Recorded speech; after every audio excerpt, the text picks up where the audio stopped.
ವಾರ್ತೆಗಳಿಗೆ ಸ್ವಾಗತ. ನಾನು ರಮ್ಯಾ ಸತೀಶ್. ಇಂದಿನ ಮುಖ್ಯಾಂಶಗಳು: ಪ್ರತಿಷ್ಠಿತ ನವೋದಯ ವಿದ್ಯಾಸಂಸ್ಥೆಯಲ್ಲಿ 2026-27ನೇ ಶೈಕ್ಷಣಿಕ ವರ್ಷದಲ್ಲಿ ಎಲ್ಕೆಜಿ, ಯುಕೆಜಿ ಆರಂಭ. ಸುಸಜ್ಜಿತ ಮೂಲ ಸೌಲಭ್ಯಗಳ ಕಲ್ಪನೆ. ನಿಮ್ಮ ಮಕ್ಕಳನ್ನ ರಿಯಾಯಿತಿ ಶುಲ್ಕದೊಂದಿಗೆ ದಾಖಲು ಮಾಡುವಂತೆ ಕರೆ ಕೊಟ್ಟ ಸಂಸ್ಥೆ ಅಧ್ಯಕ್ಷ ಸಿಜೆ ಮಂಜುನಾಥ್ ಮತ್ತವರ ತಂಡ. ದೇಶಗಳ ನಡುವಿನ ಸ್ನೇಹ ಬಾಂಧವ್ಯ ಬೆಳೆಸುವ ಸಾಂಸ್ಕೃತಿಕ ವಿನಿಮಯ ಕಾರ್ಯಕ್ರಮಕ್ಕೆ ಸಾಕ್ಷಿಯಾದ ಪಟ್ಟಣದ ಅಕ್ಷರ ಶಾಲೆ. ಇಂಡೋ ಶ್ರೀಲಂಕಾ ಸಾಂಸ್ಕೃತಿಕ ವಿನಿಮಯದಲ್ಲಿ ಮನಸೂರೆಗೊಂಡ ನೃತ್ಯ ರೂಪಕಗಳು. ಹಾಗೂ ಮೂಡನಹಳ್ಳಿ ಗ್ರಾಮದಲ್ಲಿ ನೂತನವಾಗಿ ನಿರ್ಮಾಣಗೊಂಡಿರುವ ಶ್ರೀ ಸತ್ಯಮ್ಮದೇವಿ ದೇವಾಲಯದ ಲೋಕಾರ್ಪಣೆ ಏಪ್ರಿಲ್ 7ರಿಂದ 9ರವರೆಗೆ. ಪ್ರತಿಷ್ಠಾಪನೆಯಲ್ಲಿ ಭಾಗಿಯಾಗಲಿರುವ ನಿರ್ಮಲಾನಂದನಾಥ ಶ್ರೀಗಳು, ನಿಖಿಲ್ ಕುಮಾರಸ್ವಾಮಿ. ಸರ್ವರಿಗೂ ಆಹ್ವಾನವಿತ್ತ ಸಮಿತಿ ಅಧ್ಯಕ್ಷ ಚಂದ್ರಣ್ಣ.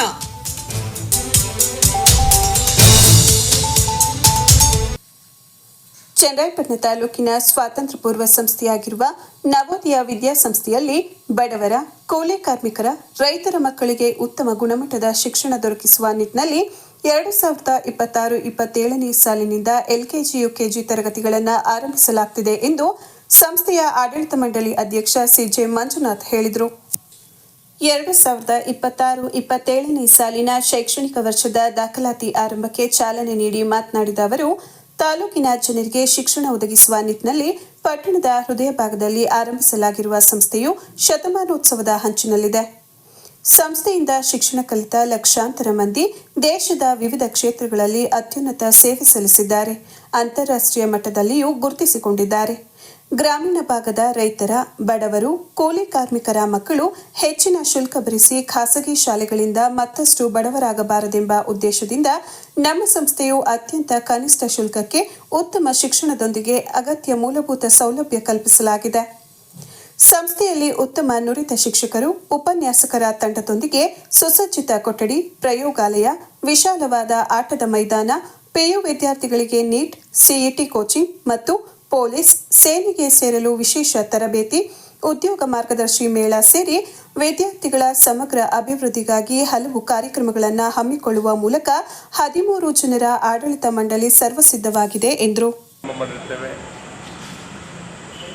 ಇಲ್ಲಿ ಬಡ ಮಕ್ಕಳ, ಗ್ರಾಮೀಣ ಮಕ್ಕಳ ವಿದ್ಯಾಭ್ಯಾಸದ ಏಳಿಗೆಗೋಸ್ಕರ ರಿಯಾಯಿತಿ ದರದಲ್ಲಿ ಫೀಸನ್ನು ಪಡೆದು ಮಕ್ಕಳಿಗೆ ಉತ್ತಮವಾದ ಬೋಧನೆ ಮಾಡಿಸಲಾಗ್ತಾ ಇದೆ. ಹಾಗೂ 2026-27ನೇ ಸಾಲಿನಲ್ಲಿ LKG ಮತ್ತು UKG ಪ್ರವೇಶಾತಿ ಸಹ ನಾವು ಈಗ ಪ್ರಾರಂಭ ಮಾಡ್ತಾಯಿದ್ದೀವಿ. ಪ್ರಾರಂಭ ಮಾಡೋಕ್ಕೆ ಎಲ್ಲ ಸಕಲ ಸಿದ್ಧತೆಯನ್ನು ಮಾಡ್ಕೊಂಡಿದ್ದೀವಿ. ನಮ್ಮ ಶಾಲೆಯಲ್ಲಿ ಉತ್ತಮ ಶಿಕ್ಷಕರಿದ್ದು, ಅನುಭವಿ ಶಿಕ್ಷಕರಿದ್ದು,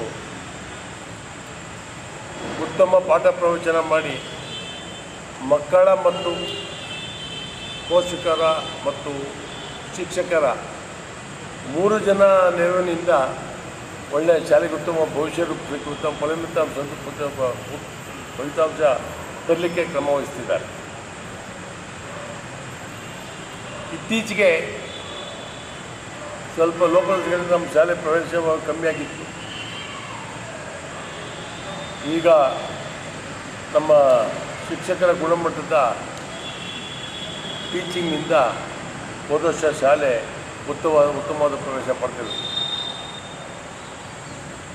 ಈ ವರ್ಷ ನಮ್ಮ ಶಾಲೆಗೆ ಕಾಲೇಜ್ ಲೆವೆಲಲ್ಲಿ ಪ್ರಥಮ PUC ಆರ್ಟ್ಸ್, ಕಾಮರ್ಸ್, ಸೈನ್ಸ್ ಪ್ರವೇಶ ಪ್ರಾರಂಭವಾಗಿದ್ದು, ಆರ್ಟ್ಸ್ ಮಕ್ಕಳಿಗೆ ನಮ್ಮಲ್ಲಿ ಚಾರ್ಟರ್ಡ್ ಅಕೌಂಟೆಂಟ್ ಟ್ರೈನಿಂಗ್ ಸಹ ಕೊಡಲಾಗ್ತದೆ. ಹಾಗೂ ಸೈನ್ಸ್ ವಿದ್ಯಾರ್ಥಿಗಳಿಗೆ ನೀಟ್, CET ಎಕ್ಸಾಮ್ಗಳು ಸಹ ಮಾಡಿಸ್ತಾರೆ. ನಾವು 13 ಜನ ನಿರ್ದೇಶಕರು ಸಹ ಪಣತೊಟ್ಟು ಬರುವಂಥ ಗ್ರಾಮೀಣ ವಿದ್ಯಾರ್ಥಿಗಳಿಗೆ ಲೋಪವಾಗದಂತೆ, ಅವರ ತಂದೆ ತಾಯಿಗೆ ಮನಸ್ಸು ನೋವಾಗದಂತೆ ನೋಡಲ ಜವಾಬ್ದಾರಿಗೆ ಪಣತೊಟ್ಟಿದ್ದೇವೆ. ಸಂಸ್ಥೆಯ ಕಾರ್ಯದರ್ಶಿ ಶರತ್ ಕೆಂಬಾಳು ಮಾತನಾಡಿ, ಖಾಸಗಿ ಸಂಸ್ಥೆಗಳಿಂದ ಪೋಷಕರ ಜೇಬು ಬರಿದಾಗುತ್ತಿದೆ. ಮಕ್ಕಳಿಗೆ ಜ್ಞಾನ ತುಂಬುವಲ್ಲಿ ವಿಫಲವಾಗಿವೆ. 90% ಅಂಕ ಗಳಿಸಿರುವ ಮಕ್ಕಳಿಗಷ್ಟೇ ದಾಖಲಾತಿ ನೀಡುವ ಖಾಸಗಿ ಸಂಸ್ಥೆಗಳಿಂದ ಆ ಮಗುವಿನ ಬೆಳವಣಿಗೆ ಕೇವಲ 2-3% ಹೆಚ್ಚಾಗಬಹುದು. ನಮ್ಮ ಸಂಸ್ಥೆಯಲ್ಲಿ 35%, 40% ಅಂಕ ಗಳಿಸಿರುವ ವಿದ್ಯಾರ್ಥಿಗಳನ್ನು ದಾಖಲು ಮಾಡಿಕೊಂಡು ಅವರನ್ನು 70%ಕ್ಕಿಂತಲೂ ಹೆಚ್ಚು ಅಂಕ ಗಳಿಸುವ ಮಟ್ಟಿಗೆ ಶಿಕ್ಷಣ ಒದಗಿಸುತ್ತಿದ್ದೇವೆ. ಪ್ರಸಕ್ತ ವರ್ಷದಿಂದ ಎಲ್ಕೆಜಿ, ಯುಕೆಜಿ ಆರಂಭಿಸುತ್ತಿದ್ದು, ಹಂತ ಹಂತವಾಗಿ 1ನೇ ತರಗತಿಯಿಂದ ಆರಂಭಗೊಂಡು ಇಂಗ್ಲಿಷ್ ಮೀಡಿಯಂ ಶಾಲೆ ಆರಂಭಿಸಲಾಗುವುದು ಎಂದರು. ಸ್ಕೂಲ್ಗಳಿಗೆ ಹೋದ್ರೂ ಯಾವುದೇ ಖಾಸಗಿ ಶಾಲೆಗೆ ಹೋದ್ರೂ ಪ್ರತಿ ಪೇರೆಂಟ್ಸ್ಗಳಲ್ಲಿ ಇರೋದು ಒಂದೇ ಭಯ. ಈಗಿನ ಇದರಲ್ಲಿ ಏನಾಗಿದೆ, ಎಲ್ಲರಿಗೂ ಅವರು ಜೇಬ್ ಖಾಲಿ ಆಗ್ತಿದೆ ಹೊರತು ಮಕ್ಕಳ ತಲೆಯಲ್ಲಿ ಏನೂ ತುಂಬ್ತಾ ಇಲ್ಲ. ಕೆಲವು ಪ್ರೈವೇಟ್ ಕಾಲೇಜ್ಗಳಲ್ಲಿ, ಪ್ರೈವೇಟ್ ಸ್ಕೂಲ್ಗಳಲ್ಲಿ 100% ಅವ್ರ ಜೇಬ್ ಖಾಲಿ ಆಗ್ತಾಯಿದೆ, ತಲೆಗಳು ಅವ್ರಿಗೇನೂ ಬರ್ತಾ ಇಲ್ಲ. ಅಲ್ಲಿ ಪ್ರೈವೇಟ್ ಸ್ಕೂಲ್ಗಳು, ಕಾಲೇಜ್ಗಳಲ್ಲಿ ಏನು ಮಾಡ್ತಿದ್ದಾರೆ, ಎಲ್ಲ ಎಬೋ 60-70% ಇದ್ರೆ ಮಾತ್ರ PUCಗೆ ಅಡ್ಮಿಷನ್ ಮಾಡ್ಕೊತಿದ್ದಾರೆ. ನಮ್ಮಲ್ಲಿ ಆ ಥರದ್ದೇನಿಲ್ಲ. ನಾವು 35% ಬಂದಿದ್ರು ಸೇರಿಸ್ಕೊತೀವಿ, 60% ಬಂದಿದ್ರು ಸೇರಿಸ್ಕೊತಿದ್ದೀವಿ. ಅವ್ರನ್ನ 35% ಬಂದಿರೋರನ್ನ 70% ತರೋಕ್ಕೆ ಏನು ಮಾಡಬೇಕು, ಆ ಒಂದು ನಿಟ್ಟಲ್ಲಿ ನಾವು ಎಜುಕೇಷನ್ನ ಕೊಡ್ತಾಯಿದ್ದೀವಿ. ಅಲ್ಲೇನಾಗ್ತದೆ, 90% ತೆಗೆದಿರೋನು 91% ತೆಗಿತಿರೋದು, 95% ತೆಗೆದಿರೋನು 96% ಮಾತ್ರ ತೆಗಿತಿರೋದು ಖಾಸಗಿ ಕಾಲೇಜ್ಗಳು. ಬಟ್ ನಮ್ಮಲ್ಲಿ ಬೇಕಿದ್ರೆ ಯಾವ್ದಾದ್ರು ಒಂದು ಹುಡುಗಂದು ನಾವೇ ಎಕ್ಸಾಂಪಲ್ ಕೊಡ್ತೀವಿ. ಬೇಕಿದ್ರೆ 35-40% ಏನು ತೆಗೆದಿದ್ದಾನೆ, ಆ ಹುಡುಗಂದು ಸೆಕೆಂಡ್ PUCನಲ್ಲಿ ಅವನು ರಿಸಲ್ಟ್ ನೋಡಿ, ರಿಸಲ್ಟಲ್ಲಿ ಅವನು 40% ಏನಾರು ಅವನು SSLC ಇದ್ದರೆ ಸೆಕೆಂಡ್ PUCನಲ್ಲಿ 60-70% ತನಕನೂ ತೆಗೆದಿದೆ. ಆ ಥರ ನಿದರ್ಶನಗಳು ಇದ್ದಾವೆ. ಆಮೇಲೆ ನಾವು ಈ ಸಲ ಏನು ಮಾಡಿ 2026-27ನಲ್ಲಿ ಇದೆ ಎಂಥದ್ದು LKG, UKGನ ಶುರು ಮಾಡ್ತಾಯಿದ್ದೀವಿ. ಅದು LKG, UKG ಇಂಗ್ಲೀಷ್ ಮೀಡಿಯಮ್ ಇರ್ತದೆ, ಕನ್ನಡ ಮೀಡಿಯಮ್ ಇರೋಲ್ಲ. ಇಂಗ್ಲೀಷ್ ಮೀಡಿಯಮ್ಮು LKG, UKG ಶುರು ಮಾಡ್ತಾಯಿದ್ದೀವಿ. ಆ ಒಂದು ಇದರಲ್ಲಿ ನಾವು ಏನಾಗ್ತಿದೆ, ಪ್ರತಿ ಒಂದು ಇದರಲ್ಲಿ 30,000, 40,000, 50,000 ಯಾರಿಗೆ ಕಟ್ಟಕ್ಕಾಗ್ದಲ್ಲೇ ಇರೋರು ಸುಮಾರು ಜನ ಇದ್ದಾರೆ. ಇಂಗ್ಲೀಷ್ ಮೀಡಿಯಮ್ಮೇ ಬೇಕು. ಈಗಿನ ಇದರಲ್ಲಿ ಏನಾಗಿದೆ, ಎಲ್ಲರಿಗೂ ಇಂಗ್ಲೀಷ್ ಮೀಡಿಯಮಲ್ಲೇ ಓದಿಸ್ಬೇಕು, ಇಂಗ್ಲೀಷಲ್ಲೇ ಮಾತಾಡಬೇಕು ಅಂತ ಪೇರೆಂಟ್ಸ್ಗಳಿಗೆ ಇರುತ್ತೆ. ಸೊ ಹಾಗಾಗಿ ನಮ್ಮಲ್ಲಿ ಏನಾಗಿದೆ, LKG, UKG ಇಂಗ್ಲೀಷ್ ಮೀಡಿಯಮ್ ಇದೆ. ಮತ್ತು 1st standard to 7th 8th ತನಕನೂ 7th ತನಕನೂ ಕನ್ನಡ ಮೀಡಿಯಮ್ ಇದೆ. ಆಮೇಲೆ 8th SLC ತನಕ ಇಂಗ್ಲೀಷ್ ಮೀಡಿಯಮ್ ಬರುತ್ತೆ. ಮತ್ತು ಆಮೇಲೆ ಸೈನ್ಸು, ಆರ್ಟ್ಸು, ಕಾಮರ್ಸ್ 3 ಸಬ್ಜೆಕ್ಟ್ ಇದೆ. ಆ 3 ಸಬ್ಜೆಕ್ಟ್ಗೆ ಪ್ರತಿಯೊಬ್ಬರು ಟೀಚರ್ಸ್ ಇವರೇ ಯಾರು ಹೆಸರು ಹೇಳೋಕ್ಕೂ ಅಲ್ಲ, ಪ್ರತಿಯೊಬ್ಬರು ಅವ್ರವ್ರದ್ದೇ ಆದ ಕೆಲವೊಂದು ಇದರಲ್ಲಿ ನೀಟಾಗಿ ಪಾಠ ಮಾಡ್ಕೊಂಡು ಹೋಗ್ತಿದ್ದಾರೆ. ಯಾರೂ ಏನು ಕಮ್ಮಿ ಇಲ್ಲ. ಆಮೇಲೆ ಇಲ್ಲಿ ನಮ್ಮಲ್ಲಿ ಇರೋರೆಲ್ಲ ವೆಲ್ ಕ್ವಾಲಿಫೈಡ್ ಟೀಚರ್ಸೇ. ಆಮೇಲೆ ಇವ್ರನ್ನ ರಿಸೋರ್ಸ್ ಪರ್ಸನ್ ಅಂತ ಹೊರಗಡೆಗೆ ಕರ್ಕೊಂಡು ಹೋಗೋ ನಿದರ್ಶನವೂ ಇದೆ. ನಿರ್ದೇಶಕ ಆನಂದ್ ಕಾಳಿನಹಳ್ಳಿ ಮಾತನಾಡಿ, ಸಂಸ್ಥೆಯು ಕೆಲ ವರ್ಷಗಳ ಹಿಂದೆ ಕುಂಠಿತವಾಗಿದ್ದನ್ನ ಬಿಂಬಿಸಿ ಸಂಸ್ಥೆಯನ್ನ ಹಾಳು ಮಾಡುವ ಕೆಲಸ ಕೆಲವರಿಂದ ಆಗಿತ್ತು. ಇದೀಗ ನಮ್ಮ ನೂತನ ಮಂಡಳಿ ಸಂಸ್ಥೆಯ ಹಳೆಯ ಗತವೈಭವವನ್ನು ಮರುಕಳಿಸುವ ನಿಟ್ಟಿನಲ್ಲಿ ಕೆಲಸ ಮಾಡುತ್ತಿದ್ದು, ಇದಕ್ಕೆ ಪೂರಕವಾಗಿ ಕಳೆದ ಬಾರಿ ದಾಖಲಾದ ಫಲಿತಾಂಶವೇ ಕಾರಣವಾಗಿದೆ.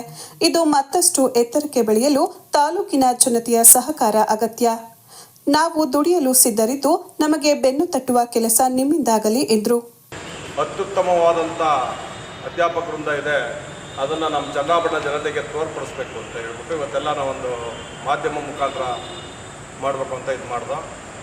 ಮತ್ತು ಈ ವರ್ಷದಿಂದ ಈ ನಮ್ಮ ಆಡಳಿತ ಮಂಡಳಿ 13 ಜನ ಏನಿದ್ದೀವಿ ಒಂದು ನಿರ್ಣಯ ಕೈಗೊಂಡು LKG, UKGಯಿಂದ ಪ್ರಥಮವಾಗಿ ಪ್ರಾರಂಭ ಮಾಡಿ, ನೀವೆಲ್ಲೇ ನೋಡಿ ತಾಲೂಕಲ್ಲಿ ಕನ್ನಡ ಮಾಧ್ಯಮ ಇರೋದು ಮೊದಲನೇ ಸ್ಥಾನದಲ್ಲಿರೋದು ನಮ್ಮ ನವೋದಯ ಸಂಸ್ಥೆ.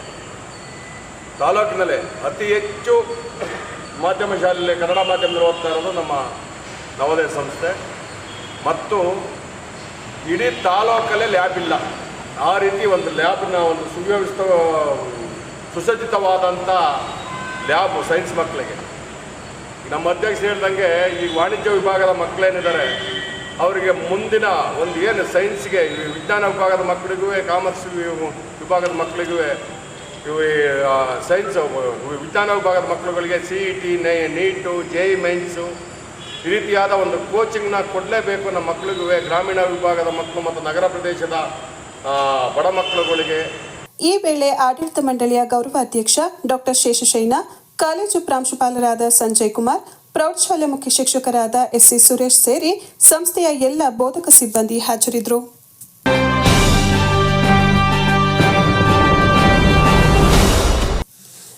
ಕಲೆಯ ಅನಾವರಣವಾಗಿರುವ ಸಾಂಸ್ಕೃತಿಕ ಕಾರ್ಯಕ್ರಮಗಳು ರಾಷ್ಟ್ರಗಳ ನಡುವೆ ಉತ್ತಮ ಸ್ನೇಹ, ಬಾಂಧವ್ಯವನ್ನುಂಟು ಮಾಡುತ್ತವೆ ಎಂದು ಶಾಸಕ CN ಬಾಲಕೃಷ್ಣ ಹೇಳಿದರು. ಪಟ್ಟಣದ ಅಕ್ಷರ ಶಾಲೆಯಲ್ಲಿ ಶುಕ್ರವಾರ ನಡೆದ ವಿಶೇಷ ಕಾರ್ಯಕ್ರಮವಾದ ಭಾರತ ಶ್ರೀಲಂಕಾ ದೇಶಗಳ ವಿದ್ಯಾರ್ಥಿಗಳ ಸಾಂಸ್ಕೃತಿಕ ವಿನಿಮಯ ಕಾರ್ಯಕ್ರಮದಲ್ಲಿ ಭಾಗವಹಿಸಿ ಮಾತನಾಡಿದ ಶಾಸಕ ಬಾಲಕೃಷ್ಣರವರು ವಿವಿಧತೆಯಲ್ಲಿ ಏಕತೆ ಮೂಡಿಸುವ ಸಾಂಸ್ಕೃತಿಕ ವೈಭವ ಭಾರತದ್ದಾಗಿದೆ. ದೇಶಗಳ ನಡುವಿನ ಶ್ರೀಮಂತ ಸಂಸ್ಕೃತಿ ಪರಂಪರೆ ತಿಳಿಸಿಕೊಡುತ್ತದೆ. ವಿಭಿನ್ನ ಸಂಸ್ಕೃತಿಯ ಪರಿಚಯವಾಗುತ್ತದೆ. ದೇಶಗಳ ಭವಿಷ್ಯಕ್ಕೆ ಭದ್ರ ಬುನಾದಿ ಹಾಕುತ್ತದೆ ಎಂದರು. ಶ್ರೀಲಂಕಾ ದೇಶದ ಕಲಾವಿದರು ಕರ್ನಾಟಕದಲ್ಲಿ ಅದರಲ್ಲೂ ಪ್ರಥಮ ಬಾರಿಗೆ ಗ್ರಾಮೀಣ ಪ್ರದೇಶದಲ್ಲಿ ಸಾಂಸ್ಕೃತಿಕ ಕಾರ್ಯಕ್ರಮಗಳ ಅನಾವರಣಗೊಳಿಸಿದ್ದಾರೆ. ಭಾರತ ಮತ್ತು ಸಿಂಹಳಿಯರ ಸಾಂಸ್ಕೃತಿಕ ವೈಭವದ ಸಮಾಗಮ ಎನಿಸಿದೆ ಎಂದು ತಿಳಿಸಿದರು.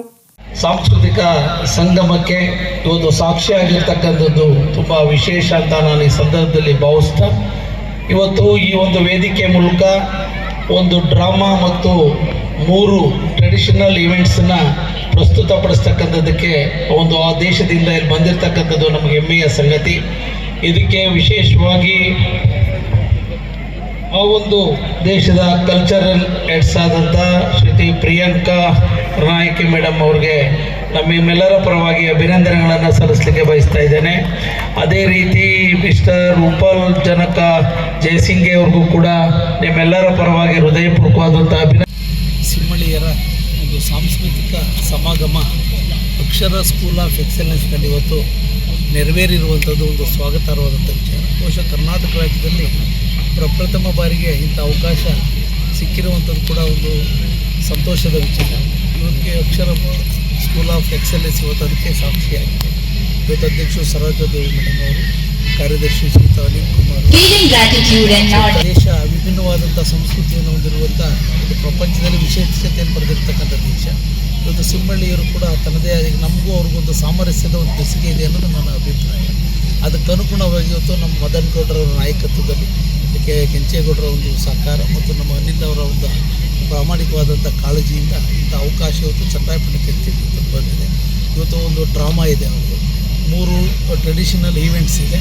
ಇದು ಈ ಸಂಸ್ಕೃತಿಯನ್ನು ಬಿಂಬಿಸ್ತಕ್ಕಂಥದ್ದಕ್ಕೆ ಅವಕಾಶ ಆಗುತ್ತದೆ.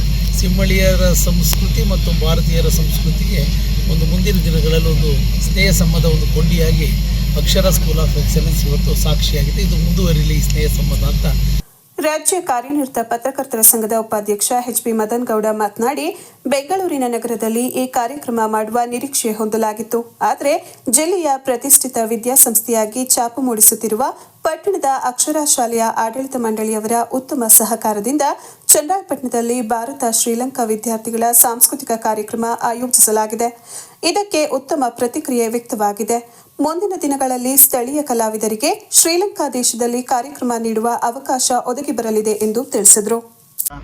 ಶ್ರೀಲಂಕಾ ದೇಶದ ಫ್ಯೂಚರ್ ಲೀಡರ್ ಅಂತೇಳಿ ಒಂದು ಸಂಸ್ಥೆ, ಆ ಸಂಸ್ಥೆಯ ಆಶ್ರಯದಲ್ಲಿ ಇವತ್ತು ಶ್ರೀಲಂಕಾ ಮತ್ತು ಭಾರತ ನಡುವಿನ ಸಾಂಸ್ಕೃತಿಕ ವಿನಿಮಯ ಕಾರ್ಯಕ್ರಮವನ್ನು ಇವತ್ತು ಇಲ್ಲಿ ಚನ್ನರಾಯಪಟ್ಟಣದ ಅಕ್ಷರ ಸ್ಕೂಲ್ ಅವರ ಸಹಭಾಗಿತ್ವದಲ್ಲಿ ಮಾಡ್ತಾ ಇದ್ದಾರೆ.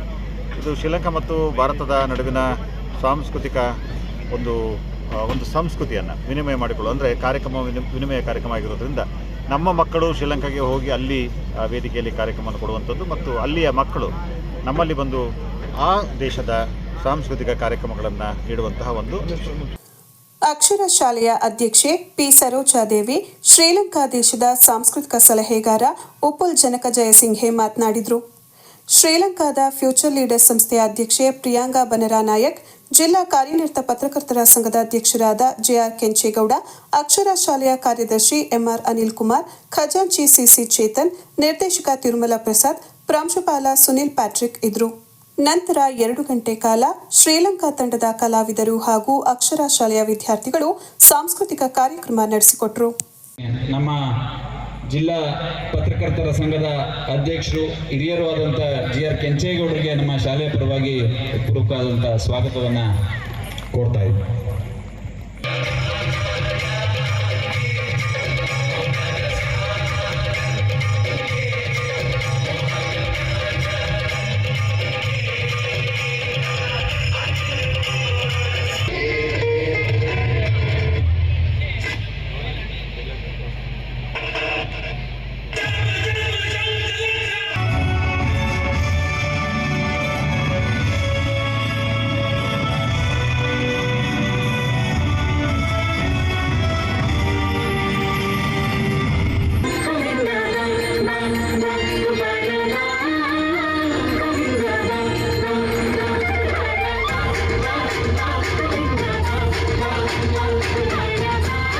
ವಿಜಯ ಕೆನ್ನೆಯ ಮೇಲೆ ಬಂದು ನಾಟಿದೆ ನಾಚಿಕೆ ಮುಳ್ಳು ಕನ್ನಡ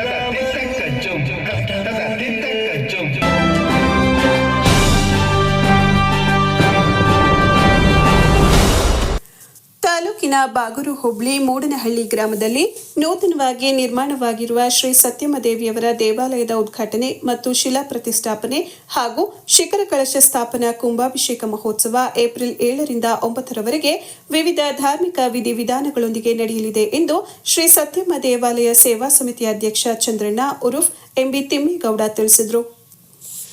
ಶ್ರೀ ಸತ್ಯಮದೇವಿಯವರ ನೂತನ ದೇವಾಲಯವು ಉದ್ಘಾಟನೆಗೆ ಅಣಿಯಾಗುತ್ತಿರುವ ಹಿನ್ನೆಲೆಯಲ್ಲಿ ದೇವಸ್ಥಾನದ ಅಂತಿಮ ಕೆಲಸ ಕಾರ್ಯಗಳ ವೀಕ್ಷಣೆ ನಡೆಸಿ ನಂತರ ಮಾತನಾಡಿದ ಅವರು, ಗ್ರಾಮದ ಶಕ್ತಿ ದೇವತೆ ಸತ್ಯಮದೇವಿಯವರಿಗೆ ಇದ್ದ ಸಣ್ಣ ಗುಡಿ ಶಿಥಿಲವಾಗಿದ್ದ ಹಿನ್ನೆಲೆಯಲ್ಲಿ ಗ್ರಾಮಸ್ಥರ ತೀರ್ಮಾನದಂತೆ ಎಲ್ಲರ ನೆರವು ಸಹಕಾರ ದಾನಿಗಳ ಸಹಕಾರದಿಂದ ನೂತನವಾದ ದೇವಾಲಯ ನಿರ್ಮಾಣಗೊಂಡಿದೆ.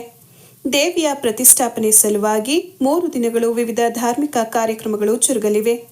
ಏಪ್ರಿಲ್ 7ರ ಮಂಗಳವಾರದಿಂದ ಆರಂಭವಾಗಿ ಅಂದು ಸಂಜೆ 6 ಗಂಟೆಗೆ ಗುರು ಪ್ರಾರ್ಥನೆ, ವೇದಘೋಷದೊಂದಿಗೆ ಗಣಪತಿ ಪೂಜೆ, ಮಹಾಸಂಕಲ್ಪ, ಸ್ವಸ್ತಿ ಪುಣ್ಯಾಹ ವಾಚನ, ದೇವನಾಂದಿ ರಕ್ಷಾಬಂಧನ, ಪಂಚಗವ್ಯ, ವಾಸ್ತುಹೋಮ, ಮಹಾಪೂರ್ಣಾಹುತಿ, ಮಹಾಮಂಗಳಾರತಿ, ಪ್ರಸಾದ ಸೇವೆ ಇರುತ್ತದೆ. ಮಾರನೇ ದಿನ ಬುಧವಾರದಂದು ಬಿಂಬಶುದ್ಧಿ, ಆದಿವಾಸ ಪೂಜೆಗಳು, ಜಲಾದಿವಾಸ, ಕ್ಷೀರಾದಿವಾಸ, ಧಾನ್ಯಾದಿವಾಸ, ಪುಷ್ಪಾದಿವಾಸ, ಫಲಾದಿವಾಸ, ರತ್ನಾದಿವಾಸ, ಚಿತ್ರಪಟಾದಿವಾಸ, ವಸ್ತ್ರಾದಿವಾಸ, ಶಯಾದಿವಾಸ, ನಿದ್ರಾ ಕಲಶ ಪ್ರತಿಷ್ಠಾಪನೆ, ಅಷ್ಟಬಂಧನ ಮತ್ತು ಮಹಾಮಂಗಳಾರತಿ ನಡೆದು ಅಂದು ಗ್ರಾಮದ ಬೀದಿಗಳಲ್ಲಿ ಸತ್ಯಮದೇವಿಯವರ ಮೆರವಣಿಗೆಯು ಬೆಳ್ಳಿ ರಥದಲ್ಲಿ ನಡೆಯಲಿದೆ. ಕೊನೆಯ ದಿನವಾದ ಗುರುವಾರದಂದು ಶ್ರೀ ಸತ್ಯಮದೇವಿಯವರ ಪ್ರಾಣ ಪ್ರತಿಷ್ಠಾಪನೆ ಕಾರ್ಯ ಹಾಗೂ ದುರ್ಗಾ ಹೋಮ ಪೂರ್ಣಾಹುತಿ ನಡೆಸಿ ಕುಂಭಕಳಶ ಸ್ಥಾಪನೆ ಮಾಡಿ ಶ್ರೀದೇವಿಯವರಿಗೆ ಫಲಪಂಚಾಮೃತ ಅಭಿಷೇಕ, ವಿಶೇಷ ಅಲಂಕಾರ ನೆರವೇರಿಸಿ ಸರ್ವ ಭಕ್ತಾದಿಗಳಿಗೆ ದರ್ಶನ ಭಾಗ್ಯದ ಅವಕಾಶ ಮಾಡಿಕೊಡಲಾಗುತ್ತದೆ ಎಂದ ಅವರು, ಈ 3 ದಿನಗಳು ಆಗಮಿಸುವ ಸಕಲ ಭಕ್ತವೃಂದಕ್ಕೆ ಅನ್ನದಾನ ವ್ಯವಸ್ಥೆಯನ್ನ ಕಲ್ಪಿಸಲಾಗಿದೆ. ಧಾರ್ಮಿಕ ಕಾರ್ಯಕ್ರಮದಲ್ಲಿ ಆದಿಚುಂಚನಗಿರಿ ಮಠದ ಪೀಠಾಧಿಪತಿ ಶ್ರೀ ನಿರ್ಮಲಾನಂದನಾಥ ಸ್ವಾಮೀಜಿ, ಹಾಸನ ಮತ್ತು ಕೊಡಗು ಜಿಲ್ಲೆಯ ಶಾಖಾ ಮಠದ ಶ್ರೀ ಶಂಭುನಾಥ ಸ್ವಾಮೀಜಿ, ಕತ್ತರಿಘಟ್ಟ ಮೇಳಿಯಮ್ಮ ಆಧ್ಯಾತ್ಮಿಕ ಕೇಂದ್ರದ ಶ್ರೀ ಚಂದ್ರಶೇಖರ ಗುರೂಜಿ ಅವರುಗಳ ದಿವ್ಯ ಸಾನ್ನಿಧ್ಯದಲ್ಲಿ ಕೇಂದ್ರ ಸಚಿವರಾದ ಎಚ್.ಡಿ. ಕುಮಾರಸ್ವಾಮಿ, ಮಾಜಿ ಮಂತ್ರಿಗಳಾದ ಎಚ್.ಡಿ. ರೇವಣ್ಣ, ಶಾಸಕರಾದ ಸಿಎನ್ ಬಾಲಕೃಷ್ಣ, ಜೆಡಿಎಸ್ ಯುವ ಘಟಕದ ಅಧ್ಯಕ್ಷ ನಿಖಿಲ್ ಕುಮಾರಸ್ವಾಮಿ ಸೇರಿ ಎಂಎಲ್ಸಿ ಡಾಕ್ಟರ್ ಸೂರಜ್ ರೇವಣ್ಣ, ಮಾಜಿ ಎಂಎಲ್ಸಿ ಎಂಎ ಗೋಪಾಲಸ್ವಾಮಿ, ಮಾಜಿ ಶಾಸಕರಾದ ಸಿಎಸ್ ಪುಟ್ಟೇಗೌಡರು, ರಾಜ್ಯ ಮಾರಾಟ ಮಹಾಮಂಡಲದ ನಿರ್ದೇಶಕ ಪುಟ್ಟಸ್ವಾಮಿ ಗೌಡ, ಗಣ್ಯರಾದ ಭವಾನಿ ರೇವಣ್ಣನವರು, ಕುಸುಮ ಬಾಲಕೃಷ್ಣರವರು, ಪರಮದೇವರಾಜೇಗೌಡರು, ಎಂಬಿ ರಂಗಶೆಟ್ರು ಸೇರಿ ತಾಲೂಕಿನ ಹಲವು ಗಣ್ಯರು ಕಾರ್ಯಕ್ರಮದಲ್ಲಿ ಭಾಗಿಯಾಗಲಿದ್ದಾರೆ. ಸಾರ್ವಜನಿಕರು, ಸುತ್ತಮುತ್ತಲಿನ ಗ್ರಾಮಸ್ಥರು 3 ದಿನಗಳು ನಡೆಯುವ ಕಾರ್ಯಕ್ರಮಕ್ಕೆ ಆಗಮಿಸಿ ದೇವಿಯ ಕೃಪೆಗೆ ಪಾತ್ರರಾಗಬೇಕೆಂದು ಈ ಮೂಲಕ ವಿನಂತಿಸುವುದಾಗಿ ಅವರು ಹೇಳಿದರು. ಈ ಸಂದರ್ಭದಲ್ಲಿ ಸತ್ಯಮ್ಮ ದೇವಾಲಯ ಸೇವಾ ಸಮಿತಿಯ ಕಾರ್ಯದರ್ಶಿ ಎಂಎನ್ ಕೃಷ್ಣೇಗೌಡ, ನಿರ್ದೇಶಕರಾದ ಸತ್ಯನಾರಾಯಣ್, ಯೋಗೇಶ್ ಸೇರಿ ಗ್ರಾಮಸ್ಥರು ಹಾಜರಿದ್ದರು. ಬಾಗೂರು ಹೋಬಳಿ ಮೂಡನಹಳ್ಳಿ ಗ್ರಾಮದಲ್ಲಿ ನೂತನವಾಗಿ ಜೀರ್ಣೋದ್ಧಾರ ಕಟ್ಟಿಸಿರುವ ಗ್ರಾಮಸ್ಥರೆಲ್ಲ ಸೇರಿ ಕಟ್ಟಿಸಿರುವ ದೇವಾಲಯ 7, 8, 9ರಂದು ಧಾರ್ಮಿಕ ಕಾರ್ಯಕ್ರಮಗಳು ನಡೆಯುತ್ತದೆ. ಈ ಧಾರ್ಮಿಕ ಕಾರ್ಯಕ್ರಮಗಳಿಗೆ ಕೊನೆಯ ದಿವಸ 9/4 ಗುರುವಾರದಂದು ಕಲಶ ಪ್ರತಿಷ್ಠಾಪನೆಗೆ ಶ್ರೀ ನಿರ್ಮಲಾನಂದನಾಥ ಸ್ವಾಮೀಜಿ, ಶಂಭುನಾಥ ಸ್ವಾಮೀಜಿ, ಚಂದ್ರಶೇಖರ್ ಗುರೂಜಿ ಹಾಗೂ ಎಚ್.ಡಿ. ಕುಮಾರಸ್ವಾಮಿಯವರು, ಎಚ್.ಡಿ. ರೇವಣ್ಣನವರು, ಶ್ರೀಮಾನ್ ಶ್ರವಣಬೆಳಗೊಳ ಕ್ಷೇತ್ರದ ಶಾಸಕರಾದ ಸಿಎನ್ ಬಾಲಕೃಷ್ಣವರು ಹಾಗೂ ನಿಖಿಲ್ ಕುಮಾರಸ್ವಾಮಿಯವರು, ಇನ್ನೂ ಅನೇಕ ಗಣ್ಯರು, ಗೋಪಾಲಸ್ವಾಮಿಯವರು, ಇನ್ನೇ ಅನೇಕ ಗಣ್ಯರು ಆಗಮಿಸಲಿದ್ದಾರೆ. ತಾವುಗಳೆಲ್ಲರೂ ಆಗಮಿಸಿ ತಾಯಿಯ ಕೃಪೆಗೆ ಪಾತ್ರರಾಗಬೇಕಾಗಿ ತಮ್ಮಲ್ಲಿ ವಿನಂತಿ.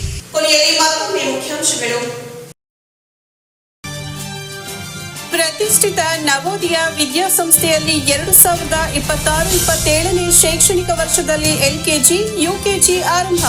ಸುಸಜ್ಜಿತ ಮೂಲ ಸೌಲಭ್ಯಗಳ ಕಲ್ಪನೆ. ನಿಮ್ಮ ಮಕ್ಕಳನ್ನ ರಿಯಾಯಿತಿ ಶುಲ್ಕದೊಂದಿಗೆ ದಾಖಲು ಮಾಡುವಂತೆ ಕರೆ ಕೊಟ್ಟ ಸಂಸ್ಥೆ ಅಧ್ಯಕ್ಷ ಸಿಜೆ ಮಂಜುನಾಥ್ ಮತ್ತವರ ತಂಡ. ದೇಶಗಳ ನಡುವಿನ ಸ್ನೇಹ ಬಾಂಧವ್ಯ ಬೆಳೆಸುವ ಸಾಂಸ್ಕೃತಿಕ ವಿನಿಮಯ ಕಾರ್ಯಕ್ರಮಕ್ಕೆ ಸಾಕ್ಷಿಯಾದ ಪಟ್ಟಣದ ಅಕ್ಷರ ಶಾಲೆ. ಇಂಡೋ ಶ್ರೀಲಂಕಾ ಸಾಂಸ್ಕೃತಿಕ ವಿನಿಮಯದಲ್ಲಿ ಮನಸೂರೆಗೊಂಡ ನೃತ್ಯ ರೂಪಕಗಳು ಹಾಗೂ ಮೂಡನಹಳ್ಳಿ ಗ್ರಾಮದಲ್ಲಿ ನೂತನವಾಗಿ ನಿರ್ಮಾಣಗೊಂಡಿರುವ ಶ್ರೀ ಸತ್ಯಮ್ಮದೇವಿ ದೇವಾಲಯದ ಲೋಕಾರ್ಪಣೆ ಏಪ್ರಿಲ್ 7ರಿಂದ 9ರವರೆಗೆ. ಪ್ರತಿಷ್ಠಾಪನೆಯಲ್ಲಿ ಭಾಗಿಯಾಗಲಿರುವ ನಿರ್ಮಲಾನಂದನಾಥ ಶ್ರೀಗಳು, ನಿಖಿಲ್ ಕುಮಾರಸ್ವಾಮಿ, ಸರ್ವರಿಗೂ ಆಹ್ವಾನವಿತ್ತ ಸಮಿತಿ ಅಧ್ಯಕ್ಷ ಚಂದ್ರಣ್ಣ.